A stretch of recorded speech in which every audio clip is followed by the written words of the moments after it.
Entonces, para vos es bueno, ese problema de los lípidos quizás sea una de las causas que me lleve a que tenga más lesión muscular. ¿Puede ser? ¿Alguna otra opinión?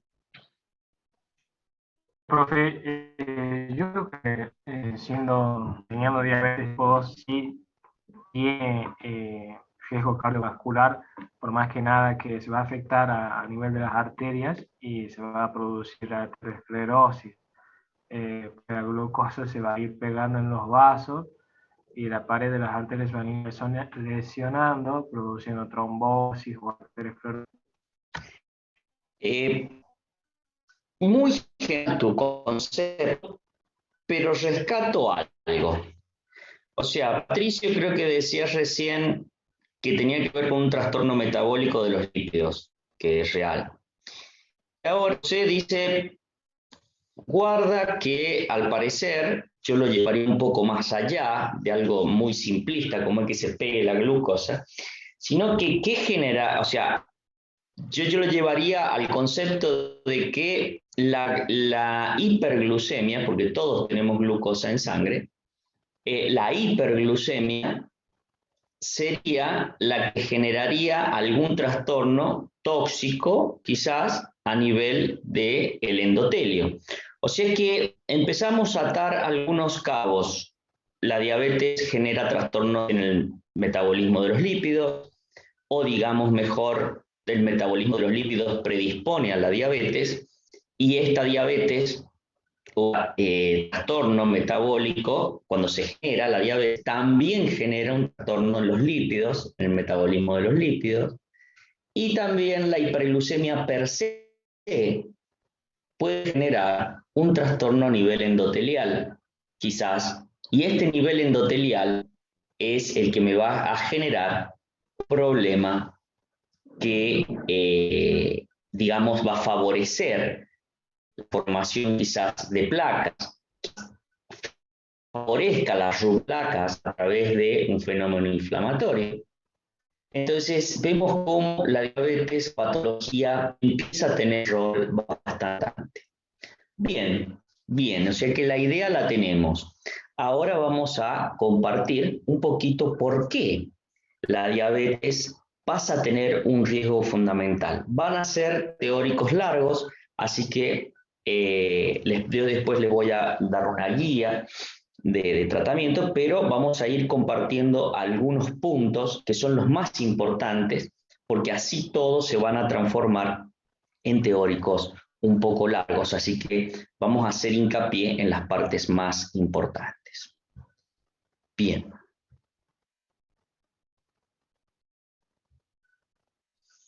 Entonces, si nosotros hablamos de diabetes, a ver si puedo ampliar esto. ¿Sí? Diabetes, y por vieja definición, yo creo que está completa, pero por ahí habría que cambiar algunas cuestiones. Pero vamos a desmenuzar un poquito qué es la diabetes. Entonces, la diabetes se utiliza para describir un desorden metabólico, primer punto, trastornos metabólicos. Y acá es donde entramos, donde la etiología, o sea, ¿qué va a producir esto? Es múltiple, no tenemos una sola causa. Siempre está caracterizado por hiperglucemia crónica, que es lo que va a mantener esa marca, eso que la diferencia. Pero ojo que no nos podemos olvidar que tiene trastornos en el metabolismo de los hidratos de carbono, de las grasas y de las proteínas.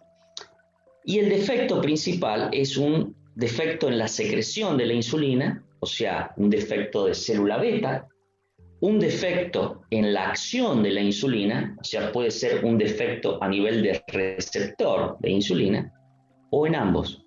Puede estar, generalmente son en ambos, pero esto es una definición general de lo que un paciente diabético puede tener. Entonces, como vemos, nos enfrentamos a una patología muy amplia. ¿Cómo se clasifica? Y vamos a hacer una clasificación sencilla, donde el primer punto es la diabetes 1, de lo cual vamos a hablar un poquito, porque en la parte de nutrición clínica como tal, entrar con diabetes tipo 1 sería dedicarle muchísimo, pero no podemos dejar de no nombrar algunos puntos fundamentales de la diabetes 1. La diabetes tipo 1, que antes le llamaban infanto juvenil, hasta que se le empezó a clasificar como, debido, digamos, prestándole más atención a la fisiopatología y no a la edad de presentación, porque diabetes tipo 1 puedo tener en pacientes aún adultos. Entonces, cuidado con creer que todo chico o todo niño va a tener diabetes 1 y todo adulto va a tener diabetes 2. Para nada. Yo puedo tener chicos obesos con diabetes 2 o puedo tener algunas personas adultas, de acuerdo, con diabetes tardía que se presenta clínicamente ante la sospecha. Uno, ante el diagnóstico, debe sospecharlo en algún tipo de pacientes a la diabetes tipo 1. Esta diabetes tipo 1, como decía la definición era clara, decía que se producía hiperglucemia por un déficit de insulina. La diabetes tipo 1 es característica de esto. Se genera un déficit de insulina, hay una alteración en la célula beta y hay un déficit neto de insulina. Este déficit de insulina aparece en forma abrupta. El paciente con diabetes tipo 1 podemos decir que nosotros sabemos en el momento en que empezó su diabetes, porque el déficit es bastante repentino y no pasan años, meses, hasta que el paciente desarrolla la hiperglucemia por este déficit de insulina, sino que es bastante rápido. La causa suele ser autoinmune, suelen ser autoanticuerpos que se generan contra la célula beta, generando una inflamación del islote, y ahí viene el inconveniente, donde el islote se inflama, hay inflamación y hay alteración y destrucción de la célula beta, con lo cual el paciente empieza a tener un déficit marcado de insulina, muy marcado y en corto tiempo. También podemos no tener anticuerpos y tener un déficit marcado de insulina, y es allí donde tenemos, dentro de la diabetes tipo 1, la denominada idiopática. Cuando nos referimos a diabetes 1, generalmente, no siempre, generalmente, suele tener un pico de aparición en infantos juveniles. Por eso es que antes se le llamaba infanto juvenil, porque el principal pico de aparición suele ser a edades infanto-juveniles. Pero muchas veces estos pacientes desarrollan lo que se denomina tolerancia. ¿Qué significa esto? Que su sistema inmune no desarrolla toda la carga contra el islote y puede predominar, o sea, puede no inflamar demasiado el islote durante muchos años. Y estos pacientes que generalmente no tienen antecedentes familiares de diabetes, por ejemplo, pacientes que pueden o no estar obesos, pacientes que por allí sí pueden llegar a tener, en los casos de autoinmunes, alguna enfermedad autoinmune o algún trastorno como un hipotiroidismo, una tiroiditis de Hashimoto.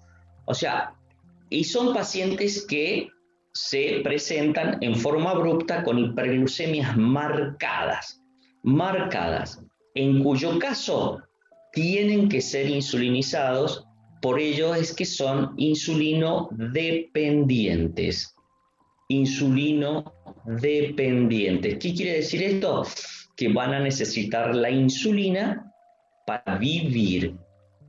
Sin insulina no van a poder vivir.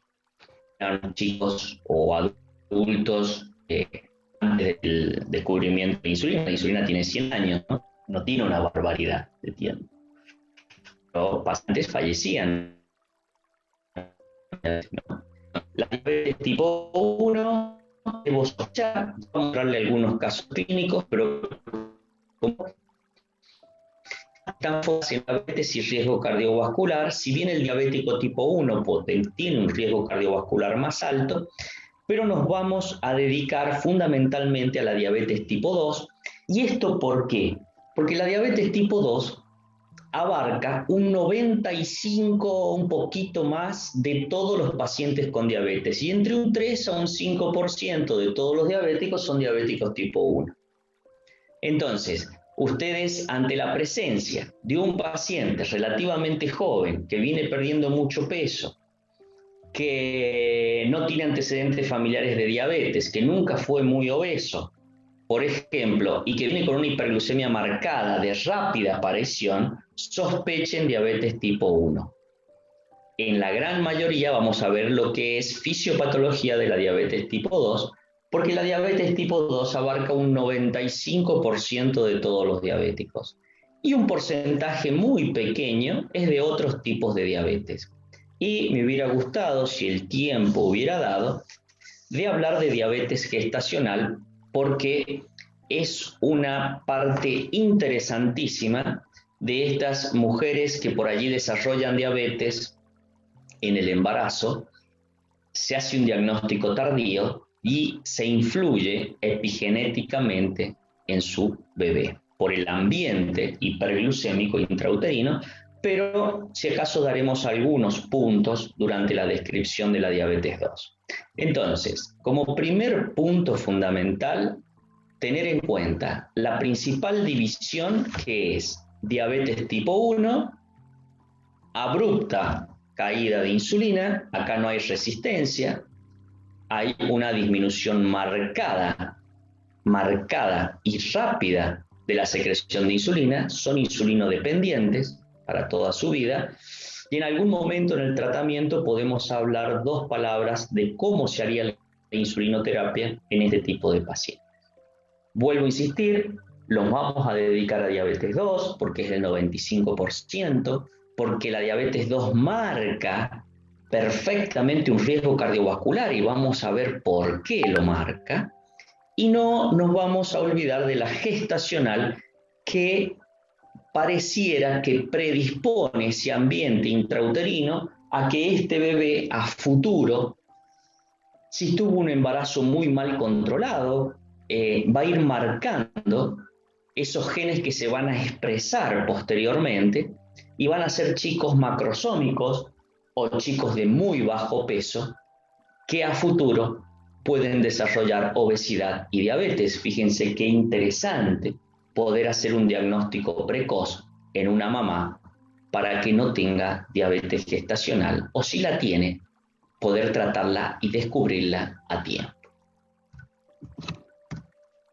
Fijémonos, y sé que esto no es muy lindo, de acuerdo, para cuando uno es estudiante, siempre digo lo mismo, pero sí o sí nos tenemos que posicionar a ver la diabetes en el mundo, si es frecuente, no es frecuente, y lo voy a pasar lo más rápido que podamos, pero haciendo hincapié en algunos números que es interesante que ustedes retengan. La Federación Internacional de Diabetes en 2015 decía que 1 cada 11 adultos en el mundo tiene diabetes. Y fíjense una cosa que es el segundo ítem: 1 de cada 2 adultos con diabetes está sin diagnosticar. Esto quiere decir que de todas las personas que usted conocen con diabetes, hay una cantidad igual que no sabe que tiene diabetes. Hablando de diabetes tipo 2, que es el 95% y de las cuales nos vamos a dedicar estas semanas. ¿Sí? Y fíjense una cosa, el 12% de los gastos de salud en el 2015 se destinaba a diabetes, y 1 de cada 7 nacimientos está afectado por diabetes gestacional. Entonces estamos frente a un gran problema. Si nos vamos al 2015 también, fíjense que los adultos que murieron por diabetes, HIV, tuberculosis, malaria, fíjense en 2015, por diabetes 5 millones murieron. Fíjense la diferencia con el resto. O sea que estamos frente a una patología importante.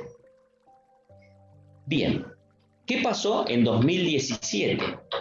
¿sí? En 2017, la misma IDF, que había hecho los promedios en 2015, nos dice que hay 10 millones más de adultos con diabetes, que 34 millones más de adultos tienen riesgo de desarrollar diabetes con respecto al 2015. Acá entran la obesidad, el sedentarismo, ¿de acuerdo? Y ya no 1 cada 7, sino 1 cada 6 nacimientos está afectado por, ¿sí? Diabetes o hiperglucemia en el embarazo. Vale decir que si se hace una proyección, ¿de acuerdo?, entre lo que era 2017 y 2045, vamos a Sudamérica, acá abajo, va a haber un 62% de incremento de diabetes en Sudamérica, en América Central y del Sur. Vale decir, ¿se imaginan un 62%? Entonces, tenemos que empezar a ver qué factores me van a ayudar a prevenir esto, porque así como va a haber un 62% de incremento en los pacientes con diabetes, va a haber un 62% de riesgo cardiovascular, va a haber un 62% más, de acuerdo, de pacientes con riesgo de desarrollar infarto, ACV o amputaciones. Entonces, tenemos que entender de que estamos frente a una patología prevalente, una patología de mucha morbimortalidad. Ahí tienen la subida desde el año 2000 hasta el 2017, cómo fue la proyección de pacientes, sabiendo que hay un gran número que no se diagnostica. En 2019 se presentó la 9ª edición, en el año 2019, del Atlas de la Federación Internacional de Diabetes. Y acá tienen un 51% de incremento en el mundo y nosotros un 55% entre 2019 y 2045.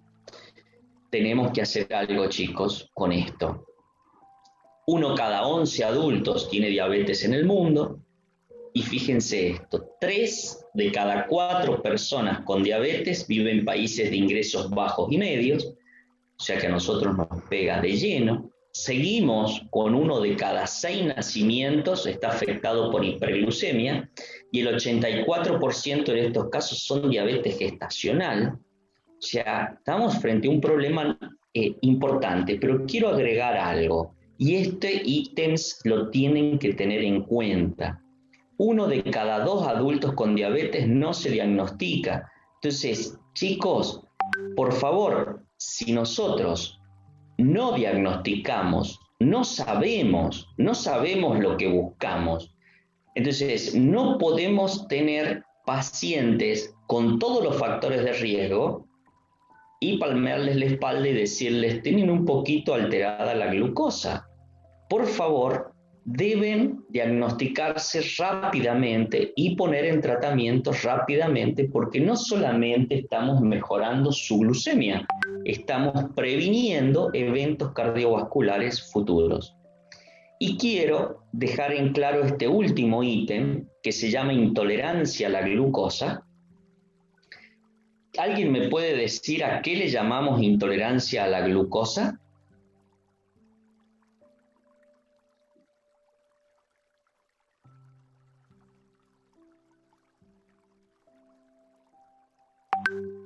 ¿No? Bien. Ya vamos a ver en qué casos pedimos una prueba oral de tolerancia a la glucosa. La prueba oral de tolerancia a la glucosa se refiere a aquellos pacientes en que se les realiza una carga de 75 gramos de glucosa en 350 de agua. No se apure porque esto lo vamos a ver y vamos a ver en quiénes los pedimos. Y a las 2 horas debe tener cualquiera, puede tener una glucosa de menos de 140 miligramos decilitro. Ahora, si ese valor es mayor de 200, el paciente es diabético. Pero si yo tengo una carga de glucosa de 75 y a las 2 horas me da entre 140 y 200, digamos, quedó en un número que no es normal, pero tampoco es diabetes. Entonces, ese número, que está entre 140 y 200, se le denomina intolerancia a la glucosa. Vale decir, 145, 160, 170, 180, ¿de acuerdo? Ahora fíjense que cuando se hizo esta prueba, 1 de cada 13 adultos tiene intolerancia a la glucosa. Esto significa no solamente que este paciente puede desarrollar diabetes o va a desarrollar diabetes si no cambiamos su estilo de vida. Por eso entiendan por qué en nutrición clínica esto es tan importante, porque uno de los pilares para que este paciente con intolerancia a la glucosa no llegue a ser diabético son cambios en estilo de vida, plan de alimentación y actividad física. Y no solamente eso, sino que voy a mostrarles en este recorrido que la intolerancia a la glucosa es una de las principales causas de daño endotelial temprano. Entonces, cuando se diagnostica tardíamente la intolerancia, no se trata, o el paciente se diagnostica diabetes tardíamente, en el caso de la diabetes tipo 2, estos pacientes ya tienen enfermedad endotelial y por ende tienen un riesgo cardiovascular mayor. Me pueden parar cuando ustedes quieran. Fíjense que la OMS en el 2012 dijo que la diabetes provocó 1,5 millones de muertes. Pero fíjense donde tienen la flecha roja a la izquierda de su pantalla.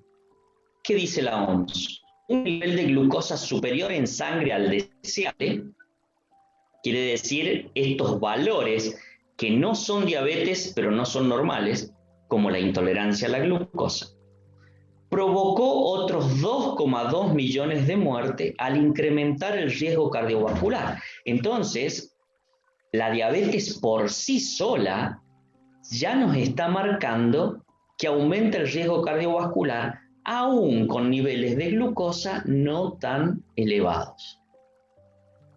Entonces, cuando nosotros empecemos a ver, tenemos que ser claros de ver qué paciente tengo enfrente, tratar de llegar antes al diagnóstico, tratar de prevenirlo si se pudiera prevenir la diabetes 2.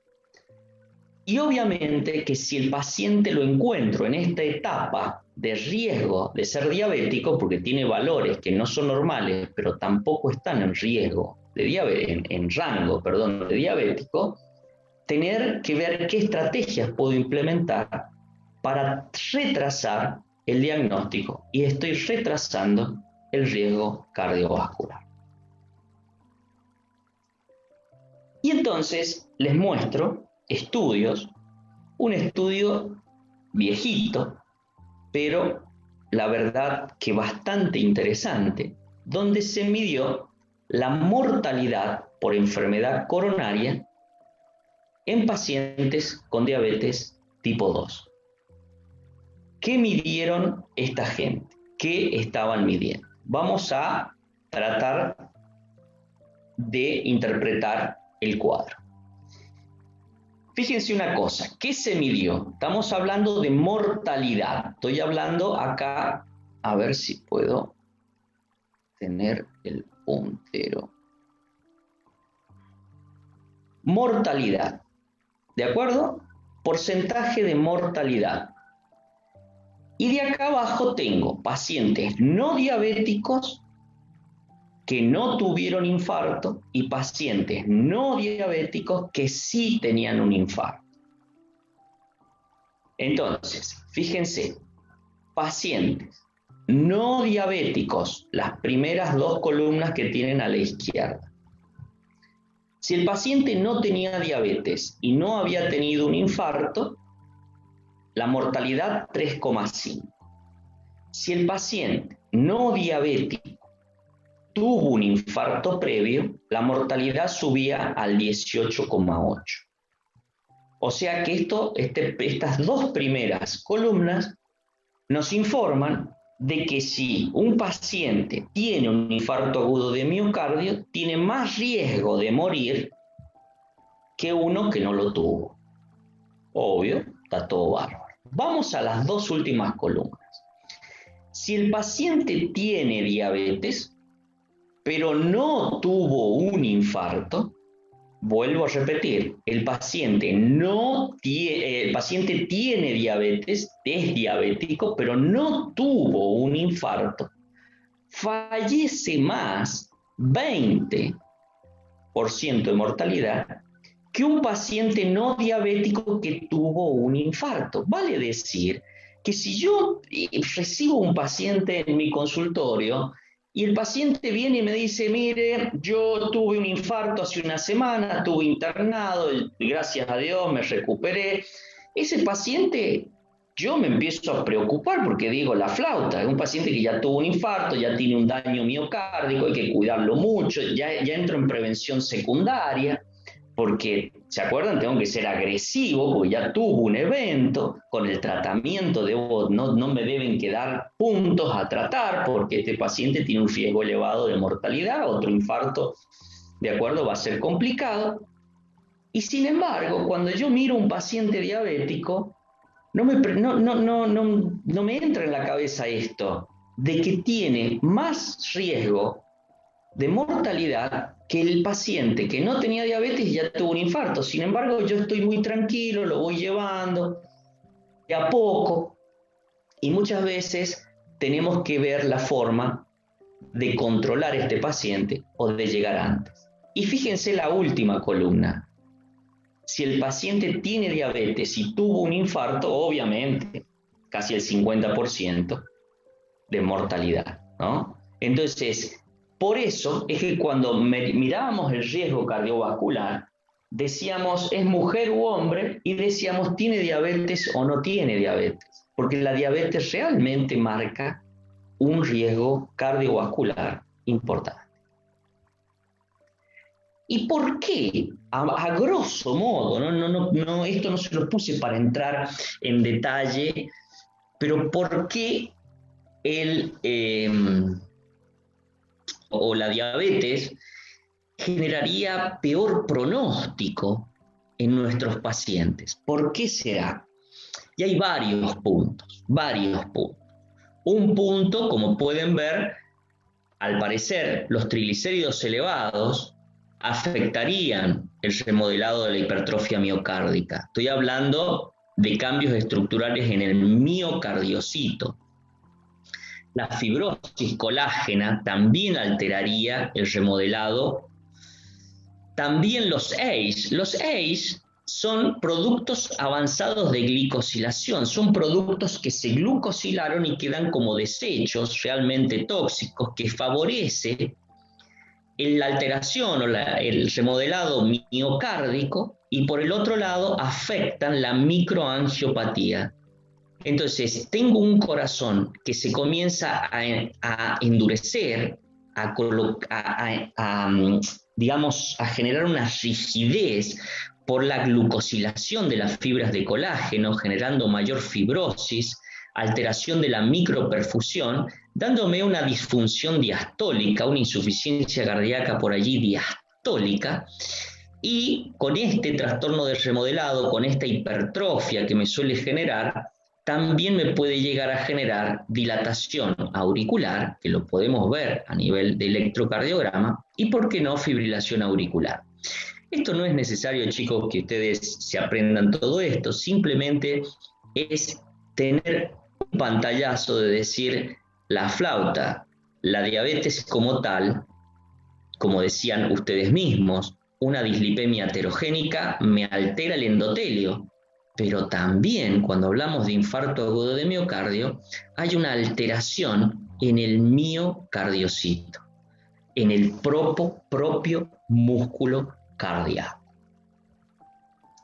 Bien, para entrar, ya hemos visto entonces en forma general que la diabetes es prevalente, que el 95% son diabéticos tipo 2, que la diabetes tipo 1 abarca un porcentaje bastante pequeño y que la diabetes tipo 2, diagnosticada tardíamente, me va a llevar a un trastorno cardiovascular importante y que no solamente me va a tratar o me va a alterar el endotelio, sino que además altera la microperfusión, estamos hablando de endotelio, las grandes arterias, por estrés oxidativo, y también el miocardiocito se ve afectado con mayor posibilidad de insuficiencia cardíaca, dilatación auricular izquierda, fibrilación auricular. Entonces, varios puntos principales que me aumentan el riesgo cardiovascular de este paciente. Ahora, tenemos que tener claro, para hablar de diabetes y para hablar sobre todo de nutrición clínica, de el metabolismo sencillamente explicado por una foto, medio mala la foto, pero bueno. Sabemos que después de comer la glucosa, cuando llega al hígado, y sí o sí necesita de insulina para fabricar glucógeno. ¿De acuerdo? Entonces, en los estados postprandiales hay una gran secreción de insulina que comienza en el hígado con la síntesis de glucógeno. También va a ir hacia músculo, esa glucosa que ingiero, y voy a necesitar insulina también para síntesis de glucógeno, y el resto va a ir a cerebro, donde no necesito insulina. El cerebro es uno de los principales consumidores de glucosa, pero es insulino independiente. Y posteriormente ingresa a tejido adiposo, de acuerdo con mayor síntesis de ácidos grasos. Digamos que en los estados postprandiales yo tengo un aumento de la secreción de insulina, una importante secreción, un nivel de insulina en pico, de acuerdo al primer pico de secreción cuando yo como, y posteriormente queda esa insulina de acuerdo a la cantidad y a la calidad de la alimentación. Obviamente que allí el glucagón, que es una hormona que es contraria a la insulina, va a estar disminuido. ¿De acuerdo? Va a estar inhibido. ¿Por qué? Porque estoy en un estado postprandial. Ahora, yo dejo de comer, por ejemplo, si cenaron anoche a las 3, 4 de la mañana, ¿qué pasa? Ya es un estado postprandial tardío, no inmediato. Un estado, el estado prandial o cuando como, y el estado postprandial inmediato, tengo la insulina arriba y está ubicando, como hemos visto, las cargas de energía a nivel de hígado como glucógeno, de músculo como glucógeno, y el resto en síntesis de ácidos grasos, y el resto mi cerebro sigue consumiendo gran cantidad. Ahora, ¿qué pasa cuando ya llevo varias horas de ayuno? O sea, un periodo de 4 a 12 horas. ¿Qué sucede? Ya no entra glucosa, entonces ¿quién tiene que tomar el mando? El glucagón. Vale decir que en los estadios interprandiales, entre comidas, el glucagón es el que me va a transformar el glucógeno que había depositado yo en glucosa para mantenerme despierto al otro día a la mañana. Pero si el periodo de ayuno es muy largo, es muy importante, ya no alcanza con eso, y entonces se ponen en marcha ¿quiénes? Catecolaminas como la noradrenalina, adrenalina, que me va a generar lipólisis en el tejido adiposo, ¿se acuerdan? Lipasa hormonosensible, pero ¿qué pasa? Para que actúen, la insulina en este estado está baja. Acá toman el mando las hormonas denominadas contrainsulares, como el glucagón, como la adrenalina, la noradrenalina, que me va a hacer lipólisis para comenzar a fabricar glucosa en un proceso denominado gluconeogénesis.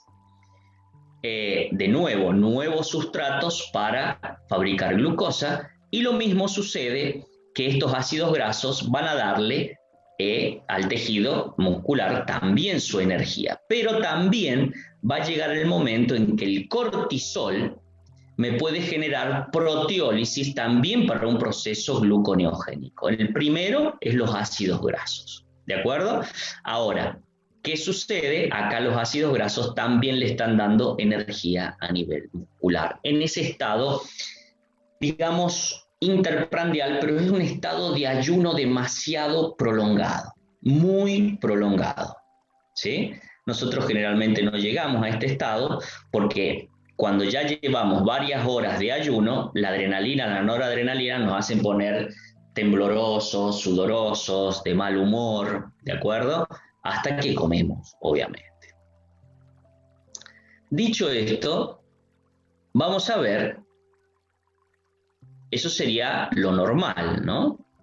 Entonces, nosotros, para mantener la glucosa en sangre normal, digamos, como hemos visto, comíamos, se liberaba insulina, la insulina iba cayendo a medida que metía todo y generaba un proceso anabólico, y posteriormente él tomaba el mando las otras hormonas para mantener un nivel de glucosa en sangre estable, digamos, sea en los estados post comida, donde entró glucosa, o en los estados interprandiales, mi nivel de glucosa se debe mantener. Para mantener este nivel de glucosa o esta homeostasis glucémica, ¿qué debo tener? Debo tener una célula beta capaz de segregar insulina en forma constante. Debo tener una célula beta que libere insulina, lo que denominamos secreción de insulina basal, se mantiene. Pero cuando como, debe hacer un pico de secreción de insulina para hacer lo que yo les mostraba, meter glucosa en distintos tejidos, en tejidos insulino dependientes. Entonces, primer punto para mantener una glucosa normal es tener una célula beta capaz de segregar insulina. Segundo punto, sensibilidad a la acción de la insulina. ¿Dónde va a actuar esta insulina? ¿A nivel de qué tejidos? Hemos dicho, tejido adiposo, la insulina va, toca el receptor, ¿de acuerdo? O sea, y comienza la expresión de GLUT4 que van a empezar a meter glucosa adentro. Cuando esta glucosa sobra, comienza la síntesis de ácidos grasos. Y a nivel muscular también pasa lo mismo, porque necesito ese glucógeno para moverme. Entonces, dependo de la secreción de la insulina, pero también dependo del receptor donde esa insulina va a ir a actuar, sobre todo en tejido adiposo y en músculo. Pero también, recuerden, ¿qué les decía? En los estados post-comida, la insulina va a meter y va a fabricar glucógeno a nivel hepático. Por ende, tiene que la insulina tener buena secreción de célula beta, pero a nivel de hígado, de los receptores deben responderle a esta insulina y deben meter glucosa, fabricar glucógeno, pero sobre todas las cosas que decíamos, cuando yo estoy en estado post-comida o estoy comiendo, la insulina sube, me mete glucosa a nivel hepático, pero ¿qué sucedería si el hígado estuviera resistente, si ese receptor no le hiciera caso a esta insulina que quiere meter la glucosa?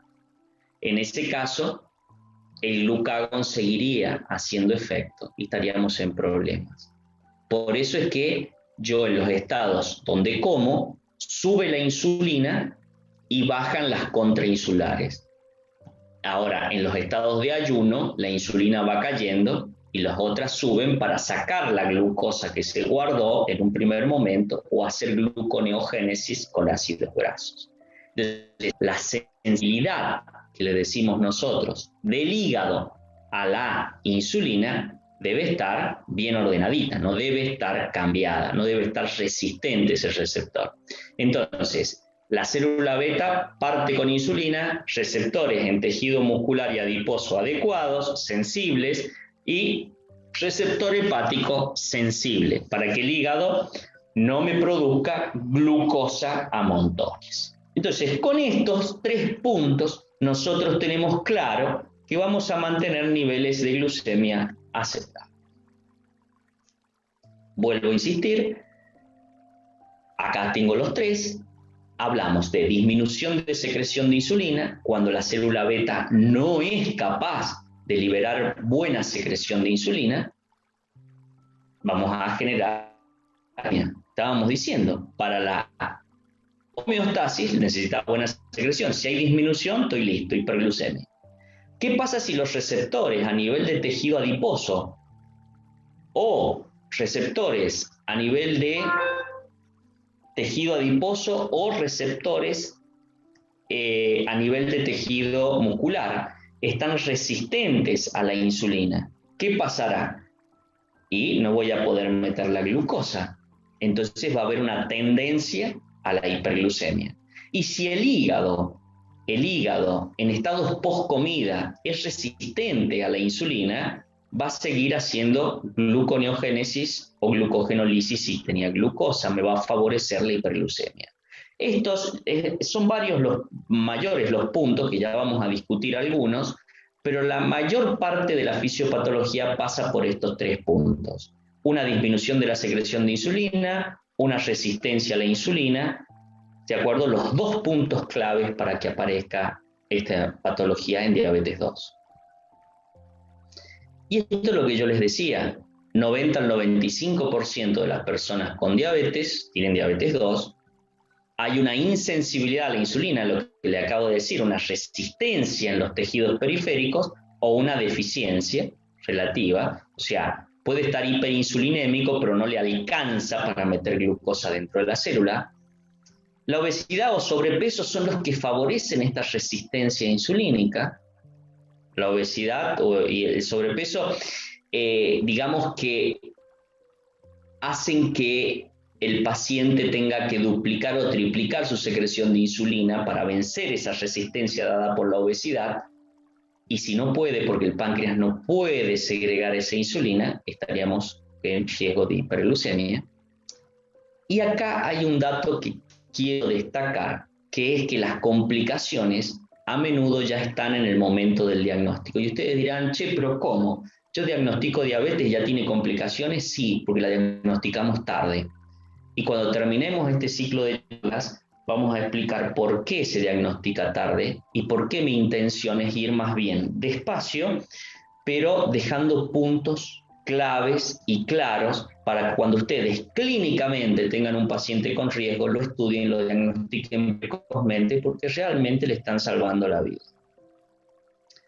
Esto es un trabajo donde hay un diagrama, ¿no?, donde vemos la progresión de prediabetes a diabetes y el desarrollo de complicaciones en el tiempo, ¿de acuerdo? En el cuadro A, donde ustedes no tienen intervenciones, ¿sí? Acá ven cómo en años, si ustedes no hacen absolutamente nada, no hacemos, digamos, el paciente va a pasar de lo que denominaban antes prediabetes, diabetes, derecho a complicaciones en muy poco tiempo.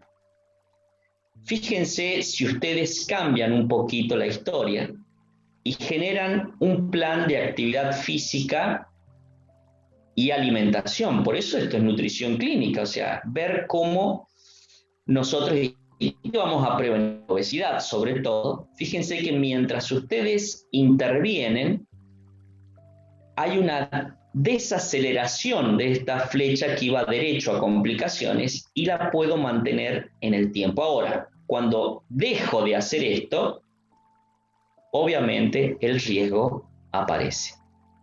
Ahora, si yo pudiera tener claro los factores de riesgo y comenzar con este plan de actividad física, ¿de acuerdo?, de un plan de alimentación adecuado, de un tratamiento adecuado, voy a enlentecer. Primero voy a enlentecer el paso de prediabetes a diabetes por años, hasta 10 años puedo prevenir. Y aún si mi paciente se diagnostica diabético y yo estoy atento, tratando de mantener un buen control, voy a poder llevarlo a prevenir las complicaciones crónicas, que son muchas, de las cuales algún toque haremos de cada una. Digo que de todas las malas noticias que les puedo dar esta tarde sobre la cantidad de diabetes en el mundo, sobre el riesgo cardiovascular que esto implica, la buena noticia es que si estamos atentos podemos hasta retrasar la aparición de esta patología, y por ende, si la retrasamos, el riesgo cardiovascular de este paciente va a ser menor y la posibilidad de una morbilidad es probable que no aparezca o por lo menos la retrasemos durante muchos años. Perfecto. Quiero parar un minuto. Perfecto.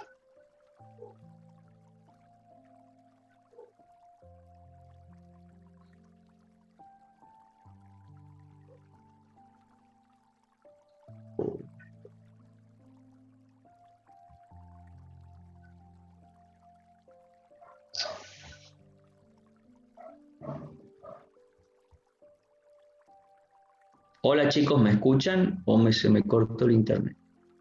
No, Sí, profe, sí doctor, se se escucha. escucha. Ah, listo, perdón.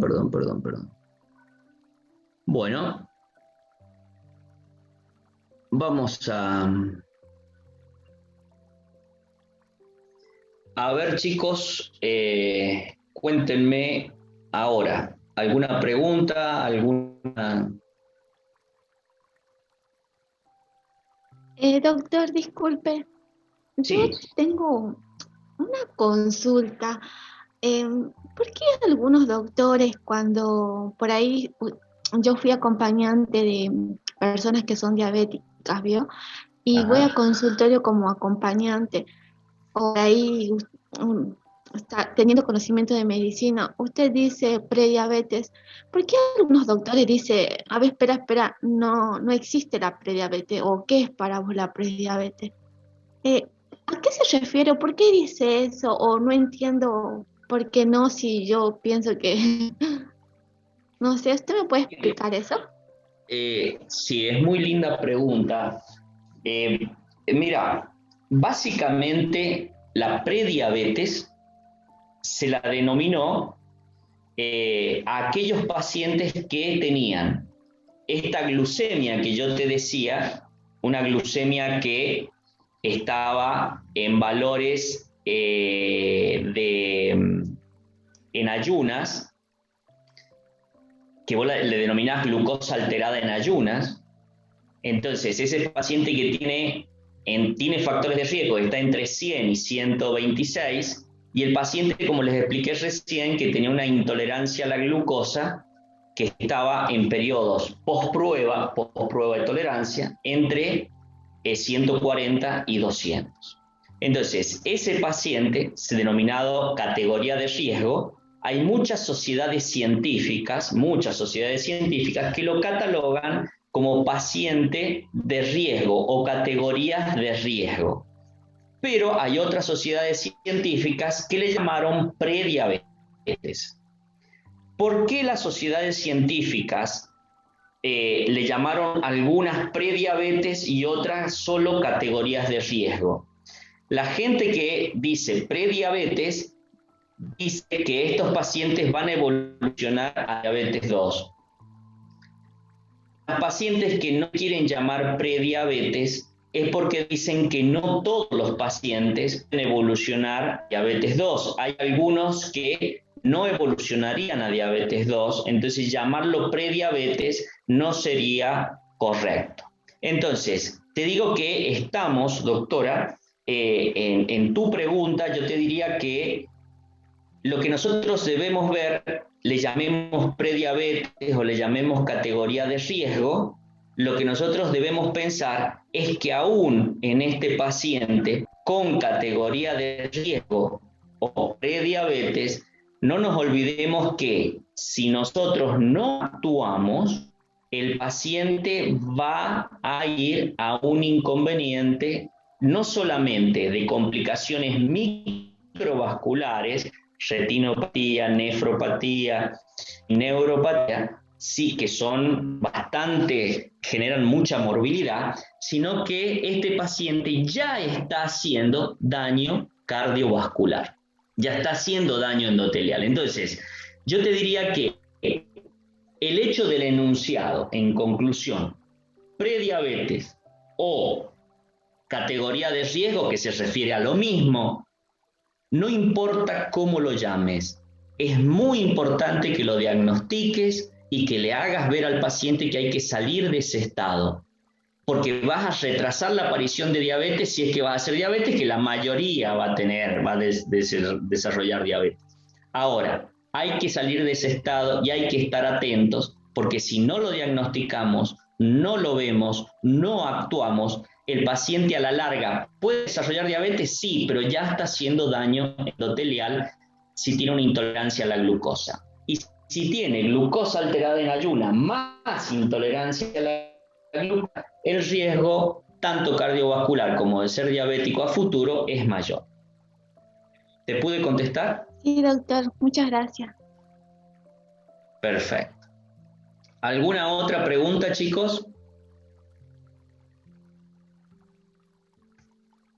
Hasta ahora se entendió para dónde vamos. Miren que ya entramos en el tema fundamental que quiero dejar listo hoy, que es lo que es fisiopatología. No hay dudas, entonces. Le hemos dado un pantallazo recordatorio nada más de lo que es esto. Bien, entonces descansamos, chicos, 5 minutitos para entrar ya directamente en la fisiopatología. Bueno, profe. Bien, profe. Excelente.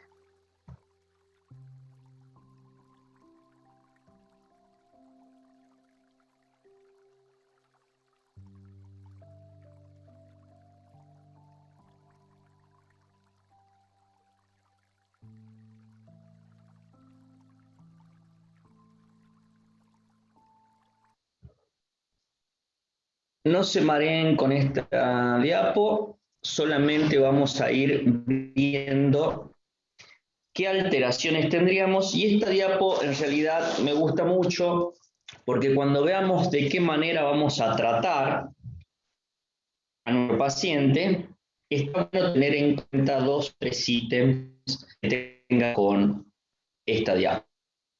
Entonces, si nosotros decimos, vamos a hacer 2 o 3 puntos de esta diapo. El primer punto, como hemos dicho, la célula beta pancreas comienza a fracasar y disminuye la masa de célula con tendencia a la disminución en la secreción insulina. Este es el punto clave. Yo puedo tener resistencia a la insulina. ¿Se acuerdan que decíamos ese receptor que sea por obesidad, por ejemplo, no deja que actúe bien la insulina a nivel de hígado, a nivel de